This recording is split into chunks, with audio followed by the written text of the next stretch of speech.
Et si le plus grand obstacle à ta subsistance, c'était la petitesse de ta vision d'Allah subhanahu wa ta'ala? Allah il nous dit: «Je suis tel que le serviteur pense de moi». Ça veut dire que si toi tu penses que Dieu n'est que restriction, n'est que châtiment, n'est que difficulté, n'est qu'épreuve, alors c'est justement ce que tu vas expérimenter dans ta réalité. Par contre, si tu penses que Dieu est généreux, qu'il donne avec abondance, qu'il est bonté, qu'il est bienveillance, etc., c'est justement ce que tu vas expérimenter dans ta réalité. C'est pour ça qu'il est très important d'avoir une bonne image de Dieu. À la fin de cette vidéo, tu auras les éléments clés qui fera que tu ne feras plus jamais cette erreur. La plus grosse des erreurs, c'est que les gens demandent à Dieu sans réelle conviction. Ça veut dire qu'ils demandent à Dieu, mais à l'intérieur d'eux, ils se disent: ce que je veux, je sais que je ne l'aurai pas. Je le demande, mais je pense que je ne l'aurai pas. Or, lorsqu'on demande à Dieu, ça doit être avec une certitude, une pleine certitude, aucun doute. Et Dieu dit dans le Coran: يَقُولُونَ بِأَفْوَاهِهِمْ مَا لَيْسَ فِي قُلُوبِهِمْ. Ils disent avec leur bouche ce qu'il n'y a pas dans leur cœur. Ça veut dire que lorsque tu demandes à Dieu, demande avec une certitude. T'as pas remarqué que lorsqu'on fait des doigts, par exemple, Rabbana atina fid dunya hasana. Atina, c'est l'impératif. Si tu regardes bien les choses, le musulman fait des doigts à l'impératif. Ça prouve la conviction dont il fait preuve et dont il doit faire preuve. Donc lorsque tu demandes à Allah, sois convaincu. Parce que Dieu est celui qui détient les trésors des cieux et de la terre. Il les répand sur terre à qui il veut, et cela sans limite. Il faut vraiment que tu sois convaincu de ça. Ça, c'est la première des choses. Lorsque tu demandes à Allah, sois convaincu par ta demande. La deuxième des erreurs, c'est écouter les murmures du diable. Le Coran dit: le diable vous fait craindre la pauvreté et vous ordonne la turpitude, tandis qu'Allah vous promet pardon et faveur. Pourquoi Shaitan, il cherche à te faire craindre la pauvreté? Parce que s'il y en a un qui connaît très bien les lois spirituelles universelles, c'est bien Shaitan. Il les connaît très très bien. Et c'est pour ça qu'il ne veut pas que l'homme, le serviteur de Dieu, puisse en bénéficier. Parmi les lois universelles, spirituelles, il y a la loi de l'abondance. Ça veut dire que les bienfaits de Dieu n'ont pas de limite. Ils sont illimités. Mais le problème, c'est que lorsque tu vis dans la pauvreté, tu as tendance à garder les choses pour toi, à ne pas les dépenser, à ne pas les partager. Or, ça va à l'encontre de la loi spirituelle de l'abondance. Parce que la loi spirituelle de l'abondance dit que si tu veux recevoir, il faut donner. Or, si tu crains la pauvreté, tu ne peux pas donner. Donc, tu rentres dans un cercle vicieux. Tu gardes pour toi, tu ne donnes pas, tu ne partages pas, alors les bienfaits de Dieu ne te parviennent pas. Parce que les bienfaits de Dieu, ils circulent. Tu dois donner pour recevoir. Mais si tu crains la pauvreté, tu ne donnes pas. Et si tu ne donnes pas, tu reçois jamais. Après, tu te demandes: qu'est-ce que j'ai fait à Dieu? Pourquoi je ne reçois pas? C'est parce que tu gardes les faveurs qu'il t'a déjà données avarément. Tu ne les partages pas. Tu ne les fais pas circuler. Par exemple, l'argent est une énergie. Elle est faite pour circuler. L'argent n'est pas fait pour rester dans un placard. L'argent doit circuler. Les bienfaits de Dieu doivent circuler. Et plus tu donnes, plus tu reçois. Ça, c'est une loi spirituelle universelle qu'il ne faut jamais oublier. Elle est souvent négligée par ceux qui craignent la pauvreté, mais elle est très importante et le diable en joue. Et le Coran nous le dit, le diable vous fait craindre la pauvreté et vous ordonne la turpitude. La turpitude ici, c'est l'avarice. alors qu'Allah vous promet quoi? Pardon et faveur. Allah, il n'a qu'une envie, c'est de vous donner ses bienfaits avec largesse. Et pour cela, on doit respecter les lois spirituelles universelles. Car les lois spirituelles universelles ne font pas d'exception. Wala tajidu li sunnatina tahwila. Tu ne trouveras pas dans les lois de Dieu de changement. Donc si notre attitude au quotidien va à l'encontre des lois spirituelles, notamment celle de l'abondance, alors on ne recevra pas. Peu importe notre foi, notre amour de Dieu, notre proximité avec ce dernier. Il faut que nos comportements soient en accord avec les lois spirituelles universelles, sinon, malheureusement, on est privé de beaucoup de bienfaits. Donc, il faut considérer le diable comme un ennemi. Il faut considérer la peur de la pauvreté comme un ennemi. Il faut également considérer l'avarice comme un ennemi. Pourquoi se limiter dans ces demandes est une grave erreur? La première des choses, c'est que cela indique que tu n'as pas encore une réelle connaissance de Dieu. Lorsque tu connais Dieu, tu connais son potentiel et tu sais que les bienfaits de Dieu ne sont pas limités. Et surtout, la chose qu'il faut comprendre, c'est qu'il les donne à tout le monde sans aucune discrimination. Allah subhanahu wa ta'ala il nous dit dans le Coran Kullan numid هؤلاء وهؤلاء من عطاء ربك وما كان عطاء ربك محظورا. À tout le monde, nous donnons à ceux-ci et à ceux-là des bienfaits de ton Seigneur. Et les bienfaits de ton Seigneur sont interdits à personne. Donc, quand tu prends conscience de ça, tu sais que Dieu donne à tout le monde et avec largesse.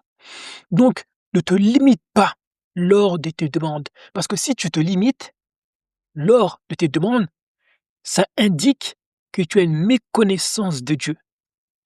Et encore pire que ça, c'est que tu as limité Dieu. Tu considères que Dieu est limité.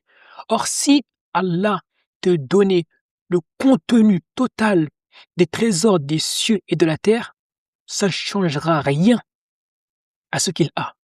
Tu sais, exemple, si tu vas dans la mer et que tu prends un seau et que tu retires de l'eau, est-ce que tu verras une diminution au niveau de la mer? La quantité sera exactement la même et c'est pareil pour Dieu. Il peut te donner tout ce que tu veux, ça ne change rien à ce qu'il possède. Donc, rends-toi en tête que Dieu est le clément et le miséricordieux et le détenteur des trésors des cieux et de la terre, et ces derniers sont illimités. Donc tu peux demander, il te donnera, Inch'Allah ta'ala, et la conviction. La deuxième des choses, c'est que cela te conduira à surestimer la capacité de l'homme à te satisfaire. Lorsque tu as une méconnaissance de Dieu, tu n'oses pas lui demander, parce que tu dis, de toute façon, je n'aurai pas. Qu'est-ce qui va se passer?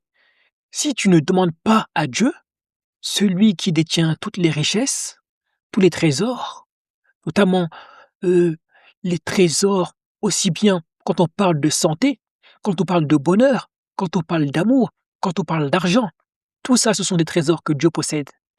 Si tu ne les demandes pas à Dieu, tu vas alors devoir tendre tes mains pour demander à l'homme. Or, le fait de demander à l'homme va mettre un coup à ta dignité. Et c'est pour ça que Dieu aime qu'on lui demande. Il dit, je possède ce que vous voulez. Alors venez vers moi et demandez-moi. Parce que Dieu, contrairement à l'homme, plus tu lui demandes, plus Dieu est content. Plus tu fais des demandes à Dieu, plus Dieu se réjouit. Contrairement à l'homme. L'homme, plus tu lui demandes, plus il est saoulé de toi. Il va finir par te fuir, par t'esquiver. Oh, j'en ai marre de celui-là, il fait que demander. Donc Dieu te dit, et nous dit à tous, venez à moi, tendez vos mains et demandez-moi. Posez votre front au sol et demandez-moi. Car j'ai tout ce dont vous voulez. Demandez-moi. Donc, il est important pour nous de travailler notre foi et de se rappeler que si on veut quelque chose, on doit demander cette chose à Dieu. Mais pas n'importe comment. On la demande avec conviction. avec certitude qu'il a tout ce que nous voulons et que ses biens sont illimités. Parce que l'homme, comme je l'ai dit, plus tu lui demandes, plus il va te fuir, plus ta dignité va en prendre un coup. Donc prends l'habitude de demander à Dieu. Cela ne veut pas dire que tu vas jamais demander à l'homme, parce que parfois Dieu va passer par l'homme pour te donner. Mais il ne faut pas que ce soit une habitude, que tu te diriges vers l'homme avant de te diriger vers Dieu. La troisième des choses, si tu limites ta capacité à recevoir, tu limites forcément ta capacité à donner. Ça, c'est un point très important. Et c'est la pierre angulaire de la loi de l'abondance. Celui qui veut recevoir doit donner. Mais lorsque tu vis dans la peur, comme on l'a dit précédemment, tu as peur de donner. Parce que tu dis, si tu donnes, j'aurai moins, j'aurai plus. Ça veut dire quoi, j'aurai plus? Ça veut dire que Dieu ne te donnera plus. Tu as limité Dieu par tes actions. Donc si tu veux recevoir, tu dois apprendre à donner. Et si tu n'as pas d'argent, sache qu'il y a plein de choses que tu peux donner. Tu peux donner de l'amour, de la tendresse, un sourire, des conseils, partager de la connaissance. Tout ça, ce sont des choses que tu peux donner. Le monde ne tourne pas autour de l'argent. L'argent est un outil parmi tant d'autres. C'est l'homme qui se focalise sur l'argent. Mais sache qu'il n'y a pas que l'argent que tu peux donner. Tu peux donner, comme je l'ai dit, de l'amour, de la tendresse et tout ce que tu possèdes. Tu peux le donner avec abondance, avec générosité, avec largesse. Pas parce que tu veux recevoir, mais parce que tu as compris que telle doit être l'attitude du musulman. Mais en plus de cela, non seulement c'est l'attitude du musulman, mais l'attitude du musulman, elle est récompensée. Pourquoi? Parce que plus tu donnes, plus tu reçois. Donc, ne fermez pas tes mains en voulant t'agripper forcément à tout ce que tu possèdes. Ouvre-les, donne avec largesse et tu vas recevoir. Car une main fermée ne peut pas recevoir, alors qu'une main ouverte peut accueillir les bienfaits de Dieu pleinement. C'est vraiment important. Qu'est-ce qui va se passer si tu continues à ignorer la loi de l'abondance? Tu vas penser que tu vis dans un monde en guerre, un monde compliqué, où pour avoir, il faut arracher à l'autre. Pour avoir, il faut voler à l'autre. Pour avoir, il faut escroquer l'autre. Or non, les bienfaits de Dieu ne sont pas limités. Donc si toi, t'ignores la loi de l'abondance, tu vas garder les richesses que tu possèdes, que Dieu t'a données, avec avarice. Tu ne vas pas les faire circuler. Et si tu ne les fais pas circuler, alors les bienfaits que Dieu t'a réservés sont bloqués. Il faut que tu fasses circuler ce que tu possèdes. Et lorsque tu fais circuler, ce que tu possèdes, alors tu peux recevoir les bienfaits de Dieu. Retiens tout simplement ça. Pour recevoir, il faut donner. Donc, partage, donne ce que tu possèdes afin de recevoir les bienfaits de Dieu en retour. Par contre, lorsque tu vis avec cette conviction que le monde est abondant, tu vis avec plus de sérénité, avec plus de quiétude, avec plus d'amour et de foi en Dieu. Parce que tu sais que celui qui détient tout est à ta disposition. Demande-lui, il te demande. Dieu dit, Ud'ouni astajib lakum. Invoquez-moi, appelez-moi, et je vous répondrai. Donc, mets-toi en tête que le monde est abondant. Qu'est-ce qu'il faut que tu fasses? Et ça, c'est un point très important.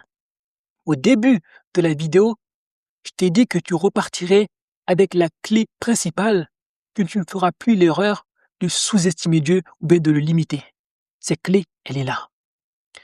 Fais-toi une compilation de 2 ou 3 versets ou plus, selon ton choix, que tu vas répéter à chaque moment de doute.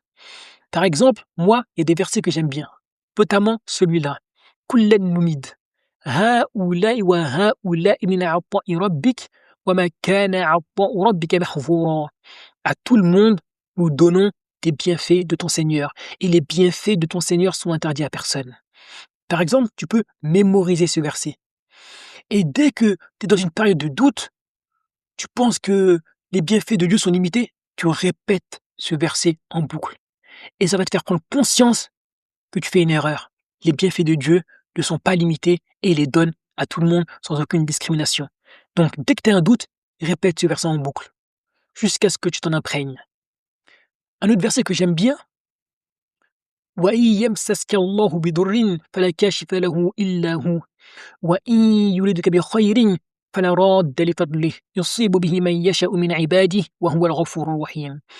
Dieu dit, si Dieu veut t'atteindre d'un mal, personne ne peut l'empêcher. Et s'il veut qu'un bien t'atteigne, personne ne pourra l'empêcher. Il atteint qui il veut parmi ses serviteurs. Et ça, c'est important. Ça veut dire que peu importe la jalousie de quelqu'un, peu importe la haine que quelqu'un a pour toi, peu importe son niveau dans la société, son poste, sa hiérarchie ou autre, il ne pourra jamais empêcher les bienfaits de Dieu de t'atteindre. Et quand tu prends conscience de ça, tu dis, mais en fait, j'ai pas à m'inquiéter par rapport à l'homme. Même si l'homme, il est influent, il est fort, il connaît ceci, il connaît cela, il ne pourra jamais empêcher les bienfaits de Dieu de te parvenir. Et quand tu prends conscience de ça, tu es soulagé, tu respires. Tu te dis, si un bienfait de Dieu doit m'arriver, il me parviendra quoi qu'il arrive. Donc ça aussi, c'est un verset que j'aime bien.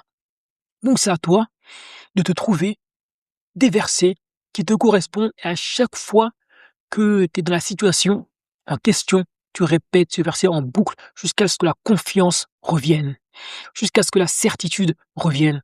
Et ça, c'est très important. C'est ce qu'on appelle de l'autosuggestion. Tu te convaincs toi-même de quelque chose. Donc, fais-toi une sélection de versets que tu aimes bien, tu les mémorises et tu les répètes à chaque fois que tu es dans une période de doute. C'est vraiment très important. Maintenant, si tu es intéressé par l'étude approfondie des lois spirituelles universelles, je t'invite à réserver un appel. On va discuter, on va parler de toi, tes projets, tes problématiques.